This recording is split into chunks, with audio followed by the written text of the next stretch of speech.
Livro 2. O aprendizado do guerreiro. Capítulo 7. Prazer além da mente. Fui direto para o apartamento de Linda, ainda com a mala. Entre beijos, contei-lhe tudo sobre o campeonato, mas nada disse sobre a minha desilusão. Lembrei-me de Sócrates, e disse bruscamente a Linda que precisava sair.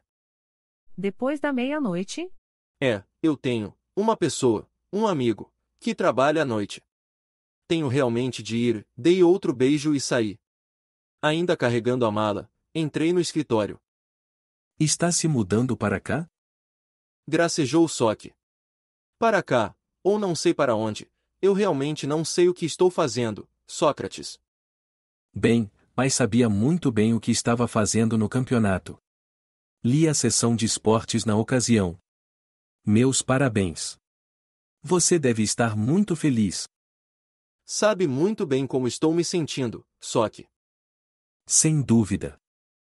Disse ele jovialmente, entrando na garagem para tentar ressuscitar a transmissão de um velho Volkswagen. Você está fazendo progressos, tudo na hora certa. Fico encantado por ouvir isso, respondi sem entusiasmo. Mas a hora certa para quê?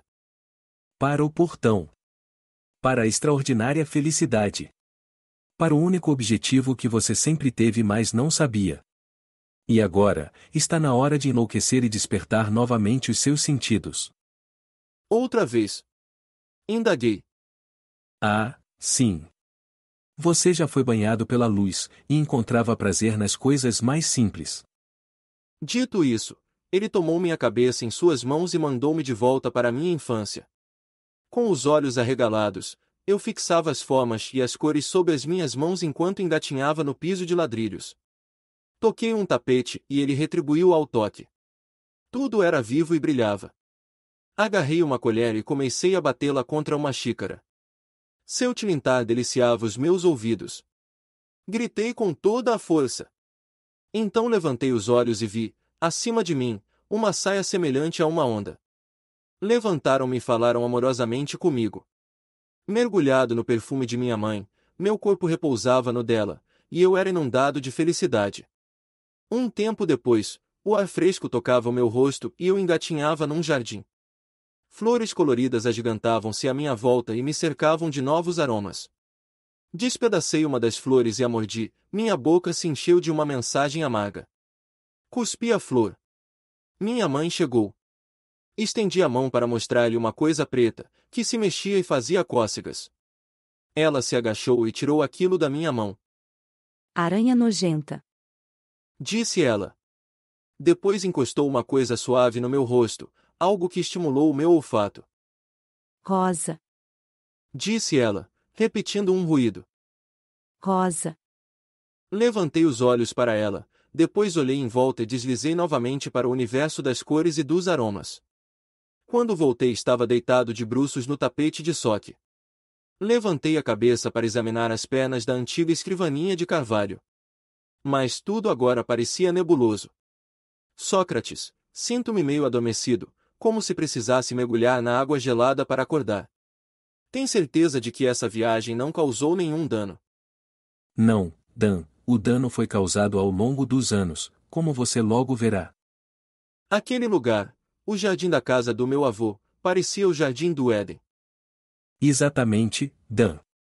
Era o jardim do Éden. Toda criança habita um jardim luminoso, onde tudo é sentido diretamente, sem a interferência do pensamento, livre das crenças, intervenções e julgamentos.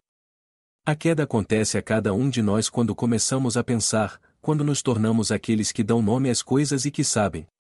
Não foram só Adão e Eva, somos todos nós. O nascimento da mente é a morte dos sentidos, não é por comer uma maçã que ficamos mais eróticos. Tudo o que você usufruiu quando criança pode voltar a ser seu. Jesus de Nazaré, um dos grandes guerreiros, certa vez disse que é preciso ser uma criancinha para entrar no reino dos céus. Sócrates fez uma pausa e disse: Me encontre amanhã, às 8 horas, no Jardim Botânico. Chegou a hora de um passeio natural. Saí, já ansioso pela manhã seguinte. Acordei depois de algumas horas de sono, revigorado e animado. Eu iria descobrir o segredo do prazer. Corri pelo Strawberry Canyon, e esperei por Sock na entrada do jardim. Ele chegou e fomos caminhar pelos terrenos verdejantes, com todos os tipos de árvores, arbustos, plantas e flores. Entramos numa estufa gigantesca. O ar estava quente e úmido, contrastando com o frio da manhã, do lado de fora. Sock apontou uma folhagem típica que se elevava acima de nós. Quando você era criança, tudo isso surgia diante dos seus olhos, dos seus ouvidos e do seu tato como se fosse a primeira vez. Mas agora você sabe o nome e a categoria de tudo. Isto é bom, aquilo é mau, isto é uma mesa, aquilo é uma cadeira, isto é um carro, uma casa, uma flor, um cão, um gato, uma galinha, um homem, uma mulher, o pôr do sol, o mar, a estrela. Você se cansou das coisas porque elas passaram a existir apenas como nomes. Os conceitos áridos da mente obscureceram a sua visão. Sócrates abriu os braços num gesto amplo, abrangendo as palmeiras que se elevavam bem acima de nossas cabeças, quase tocando o teto plastificado da cúpula geodésica. Agora você enxerga tudo através do véu das associações que faz sobre as coisas, e esse véu encobre a percepção simples e direta. Você já viu tudo isso antes. É como assistir a um filme pela 20ª vez. Apenas a recordação das coisas é vista e isso deixa entediado, preso em sua mente. É por isso que você terá que perder a mente para retornar aos sentidos. Na noite seguinte, Sócrates colocava a chaleira no fogo. Quando entrei no escritório, tirei cuidadosamente os sapatos e coloquei-os na esteira, sob o sofá. Ainda de costas para mim, ele disse: Que tal uma pequena competição? Você faz uma acrobacia, depois eu faço, e vamos ver quem ganha. Está bem, se quer mesmo. Eu não queria constrangê-lo, por isso, sustentei com um só braço o corpo sobre a mesa durante alguns segundos, depois fiquei de pé e dei um salto mortal para trás, pousando, suavemente no tapete. Sócrates meneou a cabeça, aparentemente desmoralizado. Pensei que seria uma competição mais equilibrada, mas vi que não é o caso. Desculpe, Sock, afinal de contas, você não é mais nenhum garoto, e eu sou muito bom nisso. O que eu quis dizer? Ele abriu um sorriso largo. É que você não tem chance. O quê? Lá vai. Disse ele. Observei-o virar-se lentamente e caminhar decidido até o banheiro. Coloquei-me junto à porta do escritório, para o caso de ele sair correndo outra vez com uma espada. Mas ele apenas voltou com a sua caneca. Encheu-a de água, sorriu para mim, ergueu a caneca num brinde e bebeu a água lentamente. Só isso. Indaguei. Só. Só o quê? Você não fez nada. Ah, fiz sim. Só que você não soube apreciar minha proeza. Eu estava sentindo uma leve intoxicação nos rins.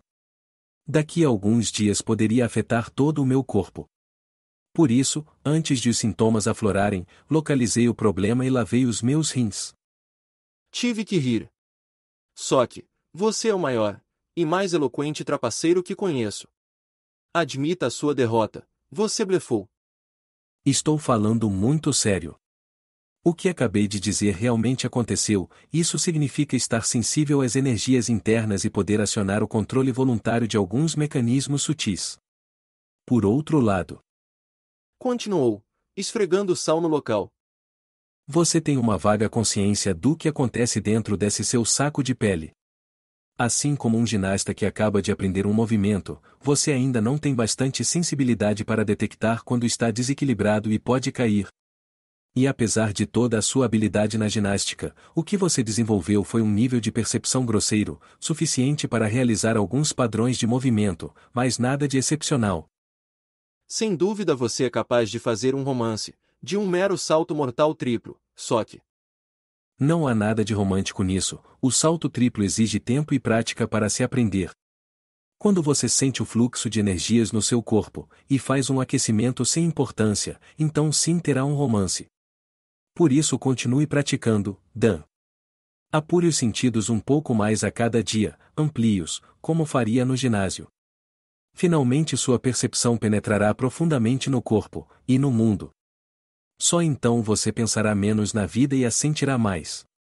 E usufruirá as coisas simples que a vida oferece, não estará mais viciado em divertimentos caros ou em realizações. Da próxima vez. Ele deu uma risada. Talvez possamos competir de verdade. Permanecemos sentados em silêncio durante algum tempo e então fomos para a garagem, onde ajudei Sock a retirar o motor de um Volkswagen e desmontar outra transmissão danificada. Quando voltamos para o escritório, perguntei a Sócrates se ele considerava os ricos mais felizes do que os duros como nós.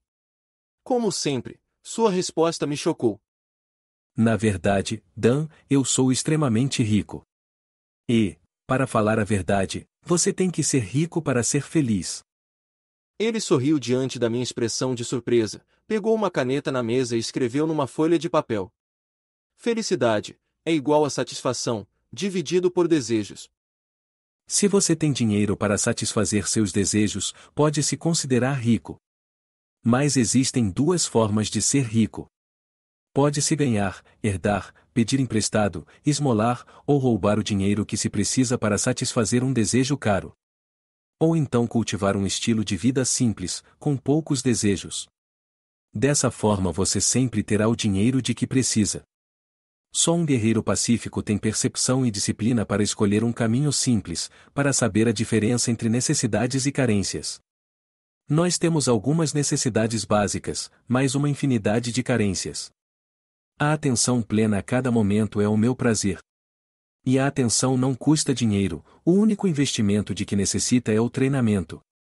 Existe outra vantagem, em ser um guerreiro, Dan, é muito mais barato. O segredo da felicidade não está em buscar mais, e sim em desenvolver a capacidade de desfrutar menos.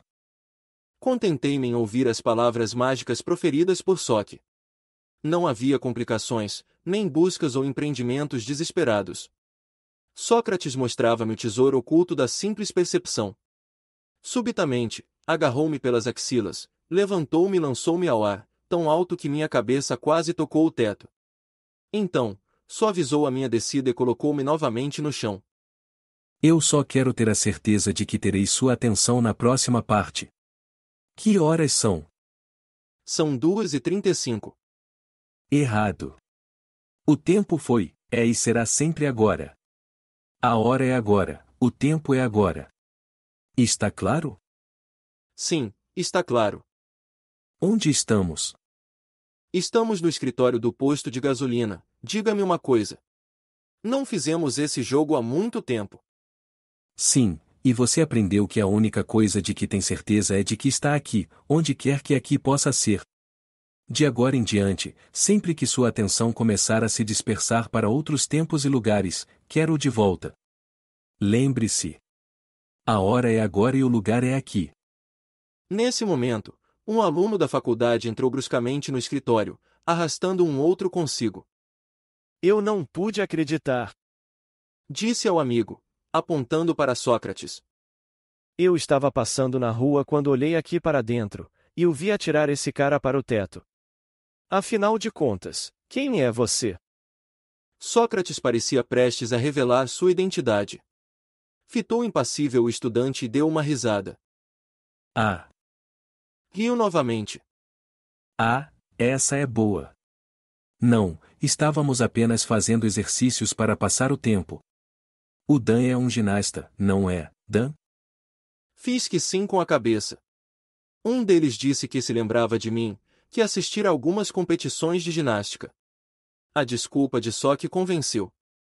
Temos uma pequena cama elástica atrás da escrivaninha. Sócrates foi para trás da mesa, e, para minha completa surpresa, demonstrou tão bem numa cama inexistente que comecei a acreditar que havia alguma atrás da mesa. Ele saltava cada vez mais alto, quase atingindo o teto. Depois, foi diminuindo a altura dos saltos, até finalmente parar, inclinando-se para receber os cumprimentos. Eu aplaudi. Confusos, mas satisfeitos, eles foram embora. Corri para trás da mesa. Naturalmente, não havia ali nenhuma cama elástica. Dei uma gargalhada histérica. Sócrates, você é incrível! É. Disse ele, que não padecia de falsa modéstia. O céu já mostrava as primeiras luzes tênues do amanhecer quando eu e Sócrates nos aprontamos para sair. Fechei o zíper da minha jaqueta, era como se aquele fosse para mim um amanhecer simbólico. A caminho de casa, refleti sobre as mudanças que estavam acontecendo, não tanto fora, mas no meu interior. Eu sentia com clareza renovada qual era o meu caminho e quais as minhas prioridades. Eu já não tinha expectativas de que o mundo pudesse me satisfazer. Consequentemente, as decepções também tinham desaparecido. É claro que eu continuaria a fazer o que fosse necessário no dia a dia, mas de acordo com minhas próprias condições. Começava a vislumbrar uma profunda sensação de liberdade, mesmo levando uma vida normal. Meu relacionamento com Sócrates também foi mudando. Em primeiro lugar, eu tinha menos ilusões a que me apegar. Se era chamado de asno, eu sorria, porque sabia que, pelos padrões dele, tinha toda a razão. E praticamente já não me assustava. Ao passar pelo Hospital Henrique, a caminho de casa, alguém me tocou no ombro, e instintivamente, recuei, como um gato que não quer ser acariciado. Virei-me e vi Sócrates com um sorriso aberto. Ah, você deixou de ser aquele peixe nervoso, hein? O que está fazendo aqui, Sóc? Estou passeando. Bem, acho ótimo andar com você. Caminhamos em silêncio por 1 ou 2 quarteirões e, por fim, ele perguntou. Que horas são? Ah, deve ser mais ou menos. Então me contive, mais ou menos agora. E onde estamos? Aqui. Ele não disse mais nada, e eu estava com vontade de conversar. Falei da nova sensação de liberdade, de meus planos para o futuro. Que horas são? Perguntou ele. Agora, suspirei. Você não precisa. Onde estamos? Indagou inocentemente. Aqui, mas... Compreenda isso acima de tudo. Interrompeu ele. Você não pode fazer nada para mudar o passado, e o futuro jamais será exatamente como você planeja ou espera. Nunca existiram guerreiros no passado, e tampouco haverá guerreiros no futuro. O guerreiro está aqui e agora. A tristeza, a raiva, o medo, a culpa, o arrependimento, a inveja, os planos e os anseios só existem no passado ou no futuro. Espere aí, Sócrates. Lembro-me perfeitamente de ficar furioso no presente. Não. Disse ele. O que você quer dizer é que agiu de maneira furiosa em determinado momento do presente. A ação sempre acontece no presente, pois é uma expressão física que só pode acontecer aqui e agora. Mas a mente é como um fantasma que vive no passado ou no futuro. O único poder que ela exerce sobre você consiste em retirar a sua atenção do presente. Abaixei-me para amarrar o sapato e senti algo tocar minhas têmporas. Amarrei o sapato, levantei-me e me vi sozinho num sótão velho e mofado, sem janelas. Em meio à penumbra, identifiquei alguns baús, com a forma de caixões verticais, encostados em um canto. Os pelos dos meus braços se levantaram de uma só vez, e eu senti um medo indiferente. Eu não ouvia nenhum som a não ser as batidas do meu coração. Tudo mais era abafado naquele ambiente lúgubre e embolorado. Hesitei ao dar um passo e percebi que estava no interior de uma estrela de 5 pontas, um pentagrama vermelho acastanhado, pintado no chão. Olhei mais de perto. A cor era de sangue ressecado, ou coagulado. Ouvi uma gargalhada, um rosnado, às minhas costas, tão repugnante e horrenda que senti um gosto metálico na boca. Virei-me e dei com uma besta disforme.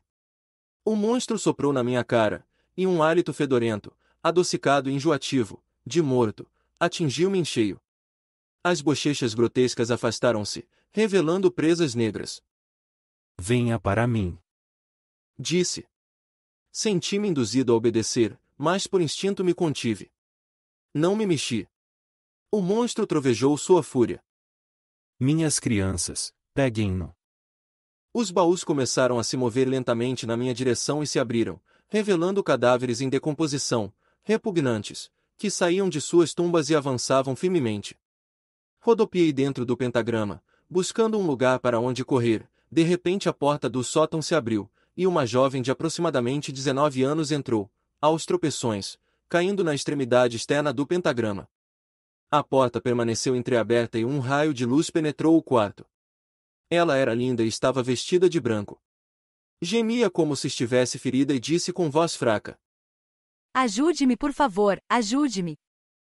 Seus olhos imploravam, chorosos, mas guardavam uma promessa de gratidão, recompensa e desejo insaciável. Olhei para os monstros que se aproximavam. Em seguida olhei para a garota e a porta. Por fim a sensação aflorou dentro de mim. Fique onde está. O pentagrama é o momento presente. Aí você está seguro. O demônio e seus asseclas são o passado. A porta é o futuro. Cuidado! Nesse momento, a garota gemeu novamente e rolou de costas. O vestido se ergueu, deixando uma perna à mostra, quase até a cintura. Ela estendeu as mãos para mim, tentadora. Ajude-me. Embriagado de desejo, lancei-me para fora do pentagrama. A mulher rosnou para mim, exibindo presas vermelhas de sangue. O demônio e sua gente gritaram triunfantes e saltaram sobre mim. Pulei para dentro do pentagrama. Encolhido na calçada e trêmulo, ergui os olhos para Sócrates. Se já descansou o suficiente, você gostaria de continuar? Perguntou, enquanto alguns corredores passavam por nós, com uma expressão divertida no rosto. Você precisa me apavorar até quase a morte cada vez que deseja me explicar algo. Berrei. Só quando o assunto é importante. Depois de alguns momentos de silêncio, indaguei timidamente. Você não teria o telefone daquela garota? Sócrates deu um tapa na testa e revirou os olhos. Suponho que você tenha entendido o propósito dessa pequena encenação, não? Sim. Permaneça no presente porque é mais seguro. E não deixe o pentagrama por alguém que tenha presas. Acertou. Ele abriu um sorriso largo. Não deixe que nada nem ninguém, muito menos os seus pensamentos, o afastem do presente.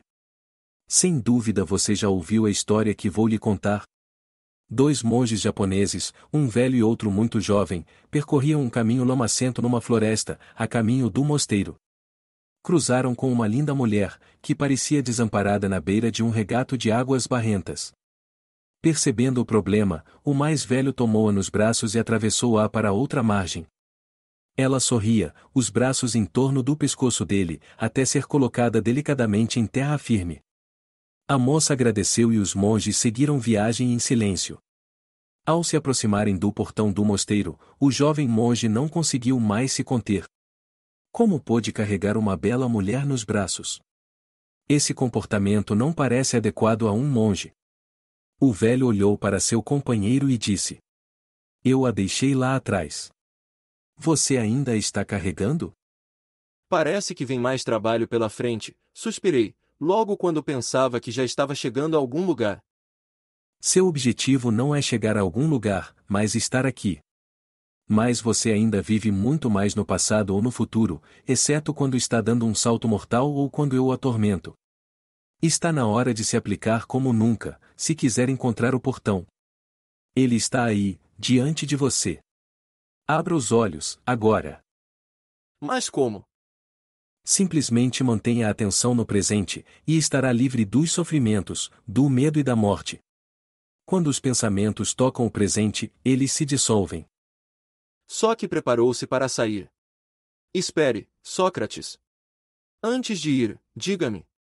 Você era o monge mais velho da história. O que carregou a mulher? Parece o tipo de coisa que você teria feito. Você ainda a está carregando? Ele deu uma gargalhada e se afastou silenciosamente, desaparecendo na esquina. Corri os últimos quarteirões até em casa, tomei um banho e dormi profundamente. Acordei e saí para uma caminhada, sempre a meditar na forma sugerida por Sócrates, concentrando minha atenção cada vez mais no momento presente. Eu estava despertando para o mundo, e como se fosse novamente criança, percebendo-me. O céu parecia mais brilhante, mesmo nos dias nublados de maio. Não falei a Sócrates a respeito de Linda, eles eram partes diferentes da minha vida, e, a meu ver, Sócrates estava mais interessado no meu treinamento interior do que nas minhas relações do dia a dia. E Linda tinha deixado a universidade e se mudado para Los Angeles para achar um emprego. As aulas se sucediam tranquilamente, contudo, minha verdadeira sala de aula era o Strawberry Canyon, onde eu corria como o vento pelas colinas, perdendo a noção das distâncias. Vez por outra eu parava para meditar sob uma árvore, ou apenas respirava a brisa fresca que subia da baía resplandecente de São Francisco logo abaixo. Sentava-me durante uma hora, observando a luminosidade difusa da água ou as nuvens passando no céu. Eu estava livre de todos os objetivos importantes do meu passado. Apenas um permanecera. O portão. Às vezes, no ginásio, até mesmo disso eu me esquecia, quando atuava em êxtase, voando a grande altura na cama elástica, dando cambalhotas e girando, esticando-me preguiçosamente, ou nos saltos mortais duplos, lançando-me em direção ao céu.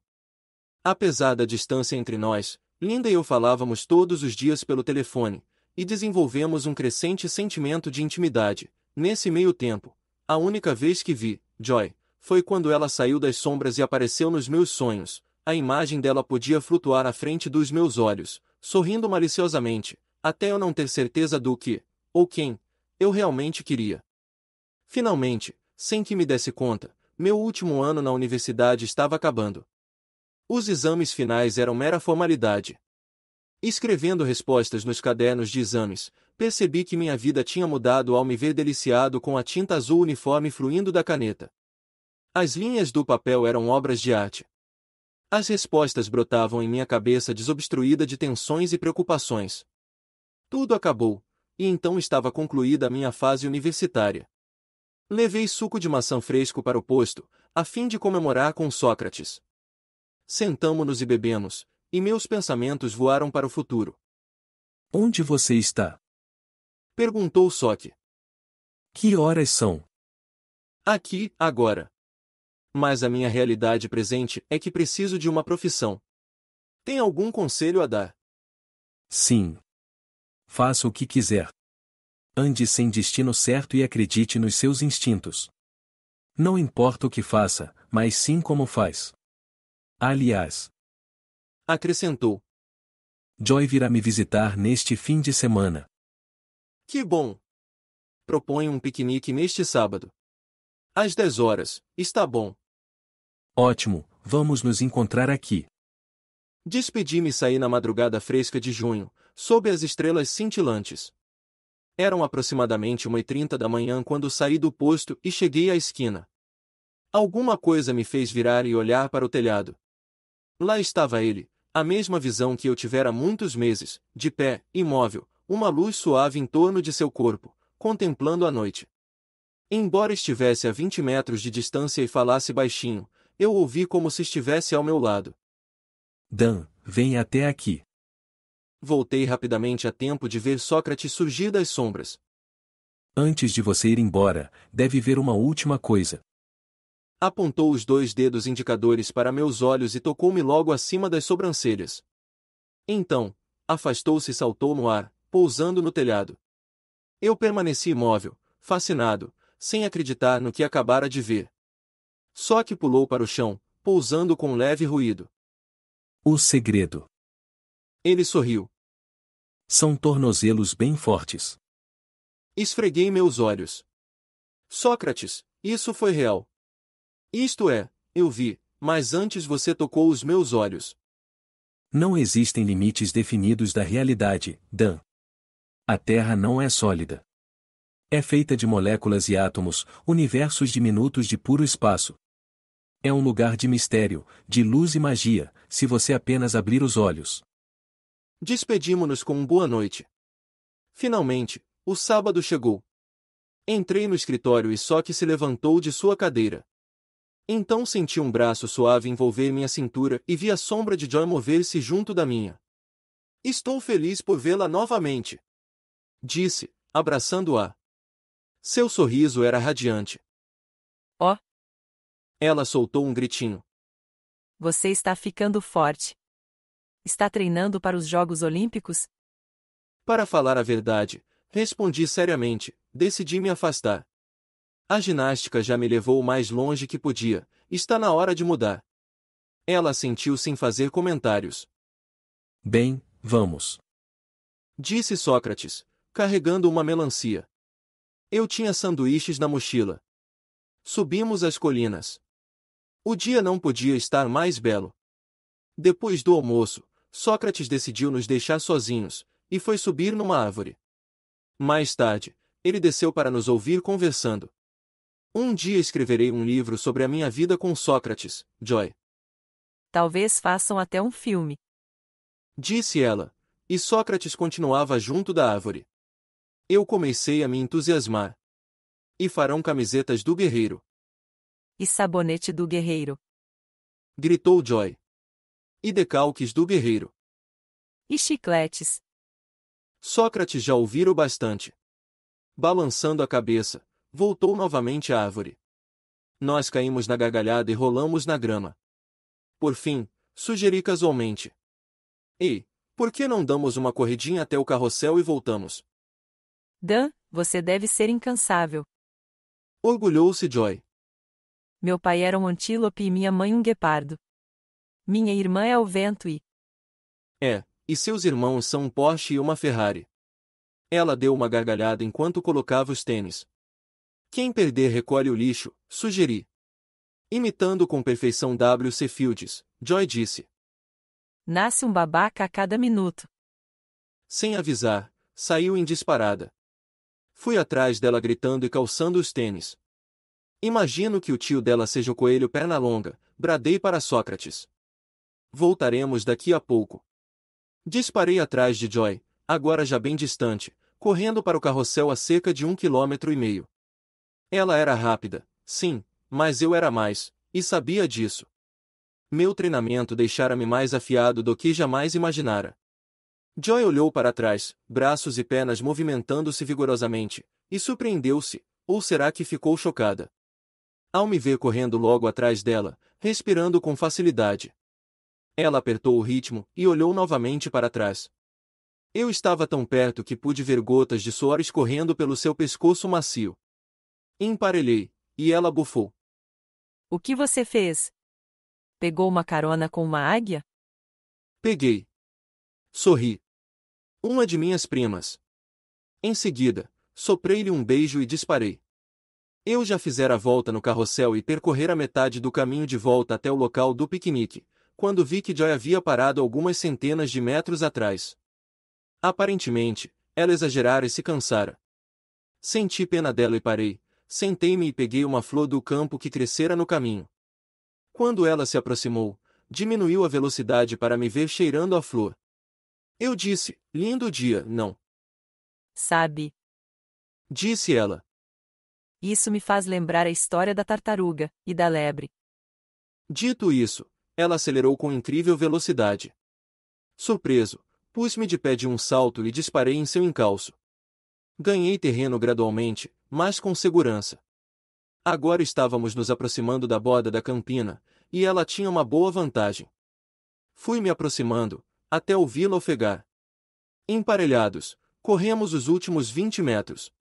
Então ela estendeu o braço e tomou-me a mão. Reduzimos a velocidade, rindo, e caímos bem em cima das fatias de melancia que Sócrates preparara, espalhando sementes para todos os lados. Sócrates tinha descido da árvore e aplaudiu ao me ver com a cara enfiada numa fatia de melancia, com as bochechas lambuzadas. Joy olhou para mim e sorriu afetadamente, como uma beldade do sul. Ora, querido, não precisa corar assim. Afinal de contas, você quase me derrotou. Meu rosto pingava suor. Enxuguei e lambi o sumo de melancia em meus dedos. Ora, doçura, qualquer bobalhão pode ver que eu ganhei. Só tem um bobalhão aqui. Resmungou Sócrates. Que acaba de destruir a melancia. Caímos na gargalhada. Voltei-me para Joy com os olhos cheios de amor. Ela estava me olhando, e eu parei de rir. De mãos dadas, fomos até a beira da campina, onde se descortinava uma belíssima vista das colinas verdejantes de Tilden Park. Dani, tenho que lhe dizer uma coisa. Você é muito especial para mim. Mas, pelo que Sócrates disse. Ela virou-se e olhou para trás, ele meneava a cabeça lentamente. Parece que o seu caminho não tem espaço suficiente para mim, pelo menos é o que parece. E eu também tenho muita coisa a fazer. Meu coração começou a pulverizar como uma nuvem negra. Uma parte da minha vida desmoronou e se despedaçou. Bem, eu não vou deixar você partir. Não me importo com o que Sócrates, Você ou qualquer um diga. Os olhos dela encheram-se de lágrimas. Ah, Dani, espero que um dia, mas Sócrates me disse que é melhor você esquecer. Enquanto eu contemplava pela última vez os olhos luminosos de Joy, Sócrates aproximou-se silenciosamente por trás, e tocou suavemente a minha nuca. As luzes se apagaram e imediatamente esqueci que conhecera uma garota chamada Joy.